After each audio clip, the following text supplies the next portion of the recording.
Pencuri yang bertaubat.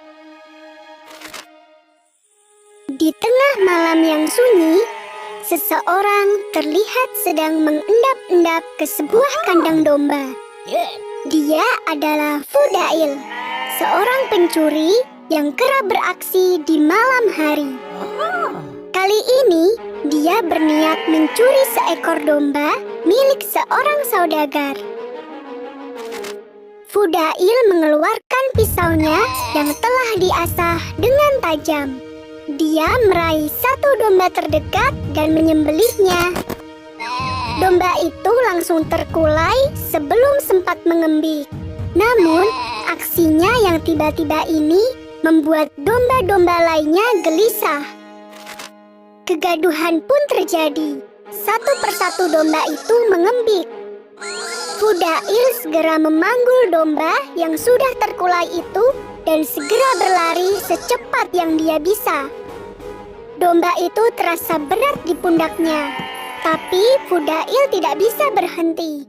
Jika dia ketahuan, maka nyawanya bisa terancam. Akhirnya, Fudail bisa pulang dengan selamat. Dia segera menguliti domba tersebut dan memotong-motong dagingnya menjadi beberapa bagian. Besok pagi aku akan menjual daging domba ini, kata Fudail. Namun aku tidak bisa selamanya mencuri kecil-kecil begini. Bertahun-tahun kemudian, Fudail tidak hanya mencuri, namun dia juga merampok dan membunuh. Dia sudah tidak takut lagi pada hukum manusia. Selama dia tidak tertangkap, maka nyawanya akan tetap aman. Begitulah yang dipikirkan oleh Fudail. Orang-orang terdekat Fudail sudah berkali-kali menyuruhnya kembali ke jalan yang benar, berhenti mencuri. Namun, Fudail tidak pernah mau mendengarkan nasihat itu. Aku sama sekali tidak takut pada siapapun, apalagi Tuhan yang kalian sembah itu. Hari berikutnya, terdengar kabar bahwa seorang saudagar kaya baru saja pindah ke kota mereka.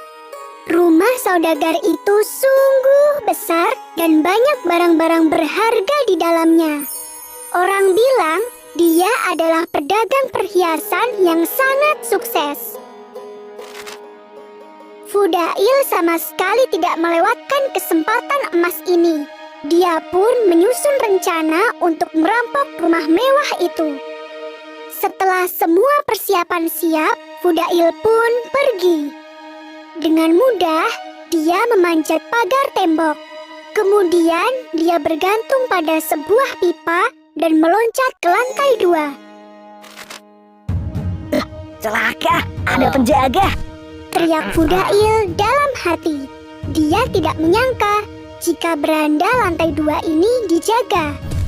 Dia melihat penjaga itu mondar-mandir dan mengawasi sekeliling dengan teliti. Tapi aku sudah terlanjur ke sini. Tidak mungkin aku mundur lagi, kata Fudail memantapkan hati.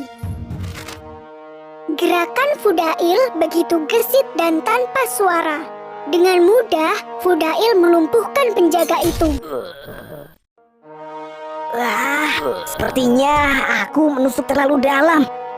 Apakah dia tewas? Gumam Fudail. Sebenarnya, dia sudah sering membunuh. Namun, akhir-akhir ini, dia merasa tidak tenang jika membunuh tanpa rencana seperti ini. Fudail meninggalkan penjaga itu dan berjalan menuju jendela, bermaksud untuk masuk ke dalam rumah. Namun, langkahnya terhenti ketika dia mendengar sebuah suara yang merdu. Apa ini? Larut malam begini masih ada yang terjaga dan bernyanyi dengan sekeras itu, umpat Fudail. Dia tidak mengira kalau rencananya akan berantakan seperti ini. Fudail terpaku. Dia mulai mengenali apa yang dinyanyikan oleh si pemilik rumah. Itu bukanlah nyanyian, melainkan bacaan Al-Quran. Fudail sudah sering mendengarnya. Namun, Sampai saat ini, dia tidak pernah tertarik sedikit pun. Namun, kali ini berbeda. Suara itu begitu merdu dan terdengar fasih. Sungguh meluluhkan hati. Fudail tidak kuasa berlama-lama di sana. Dia pun segera pergi. Di tengah jalan, Fudail berhenti di sebuah reruntuhan. Dia bersembunyi di sana dan mulai terisak.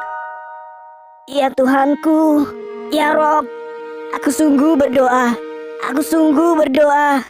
Sudah terlalu lama aku mengabaikanmu. Akankah engkau mengampuniku jika aku bertobat sekarang? Setelah itu, Fudail pergi ke Kufah untuk belajar agama. Dari ulama-ulama besar di sana, Fudail berhasil menguasai ilmu dalam waktu yang singkat. Hingga akhirnya beliau menjadi salah satu dari ulama besar yang ahli dalam ilmu hadis.